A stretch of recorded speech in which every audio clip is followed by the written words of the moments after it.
should college students own credit cards? I'm Audrey, and I'll be talking later. I'm Cadence. I'm Connor. I'm Armand.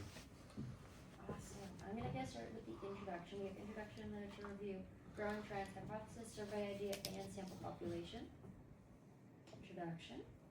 Credit cards for college students. Credit cards can be a useful financial tool and offer opportunities to build credit early in life and provide financial safety net for emergencies. However, when used without sufficient financial literacy, they can quickly lead to students with cycles of high interest debt and long financial instability. According to a 2024 survey, 40% of college students reported having credit card debt, while 28% carried balances exceeding $2,000. The 28% shows just how widespread credit use of some would argue misuse has become among college students. A lot of college students find themselves carrying credit card balances often without realizing how quickly they can add up due to limited financial knowledge and the need to cover basic living expenses. Other studies also suggest that the average college student debt is close to around $3,280. The literature review. What is the main question that we're asking? How does credit cards use contribute to the financial stress of college students in the short run and the long run after college? Credit cards allow short-term support for immediate expenses like gas, groceries, anything you need at that moment. With this quick fix then comes high interest rates and debt that increases more financial strain.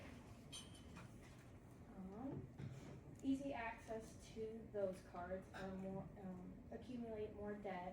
People that would be more prone would be older students with more responsibilities, like they have a job and they have school, and students with lower academic performance. A debt over $1,000 is linked to higher stress levels and mental health risks. Why this matters? This study aims to address the lack of research on long-term effects and expand our understanding of how credit card debt influences financial well-being and stress beyond the college years. Okay, next I'm going to talk about some growing trends in terms of credit card use in college students. To start, we have 85% of college students own a credit card. This is it's up about 28% from just 3 years ago. And in that same vein, there was a 90% increase in credit card ownership from 2013 to 2020. In a similar time period, there was also a 10% decrease in credit card debt paid in full from 2015 to 2020. These statistics show a remarkable jump in credit card ownership and can indicate a relationship to increased debt. Increased credit card debt due to financial illiteracy can lead to financial stress and interfere with long-term financial goals. Moving on to our hypothesis. Our hypothesis for our research is college students who own one or more credit cards experience more financial debt. Our research showed that students with credit card debt were more likely to experience, students with credit card debt were more likely to have higher financial debt and higher stress, and compared to students without credit cards. Making purchases and carrying balances over time can cause accumulation of debt, especially for students that can only make minimal payments. This is why we think credit card debt can directly affect overall financial debt among college students. Perfect. Alright, so I'm now going to go over our survey idea, which contains different sampling methods and the objectives of our survey. So we have 3 different sampling methods. One's going to be the Likert scale. This is going to allow respondents to answer in a variety of ways precisely. This can be answers. Sometimes you have 5 answers in the survey, sometimes you have 10. It can be strongly agree, agree, neutral, disagree, strongly disagree. And, the next sampling strategy is going to be the binary method. This is going to be 2 close-ended responses. This could be a simple yes or no or a simple true or false. This kind of just gives us more direct information from the survey. And then the last one is going to be open-ended method. It's going to allow respondents to detail with answers and dialogue, giving us information beyond what the survey can provide. Sorry. In our survey, we'll be using all 3 methods to measure our data. The objectives of our survey are going to be measuring the percent of Northern Michigan University students who say that credit card use every day adds to financial stress. It's going to be to examine the link between credit card behaviors and stress levels. And it's also going to evaluate the relationship between self-reported credit card literacy and overall financial stress. Following these objectives, we'll be able to gather precise information that aligns to our hypothesis and our research question.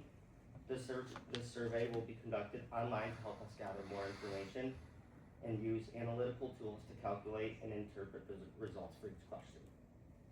After gathering the survey data, we will be able to respond to our hypothesis and determine if it is supported or rejected.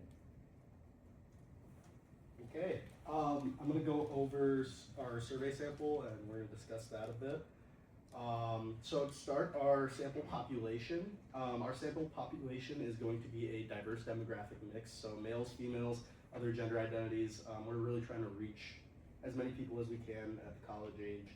And it's going to be students from various financial backgrounds across colleges.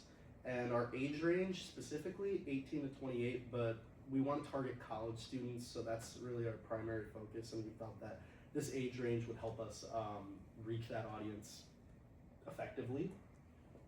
Our sample size target is going to be 100 to 150 NMU students. We believe that this is a large enough sample size to identify meaningful patterns in credit card usage. We believe that this is feasible within the constraints of our research. We feel like we can reasonably accomplish this sample size, and it reduces the influence of outliers in the survey and captures a wider range of student experiences across NMU and other colleges. For potential biases and limitations, selection bias, so more engaged students or students who are active on email or social media, checking that more often, may over-participate in the survey. Self-reporting bias, so we believe that some students may underreport their debt or overstate their financial management skills and capabilities. And because of these issues, there could be the risk of having a limited representativeness of the entire NMU student population. But to mitigate some of these risks, we have a few strategies. Our first strategy is making the survey completely anonymous so that people don't feel like they would be identified when they're answering sensitive questions. Our next mitigation strategy would be having multiple distribution channels so we can reach a broader audience, so we're not getting overly engaged students and we're reaching as many NMU students as we can. And we believe that these mitigation strategies will help encourage more honest responses through confidentiality especially, which we feel like is our biggest risk in this survey. This is our bibliography and references, and yeah, thank you.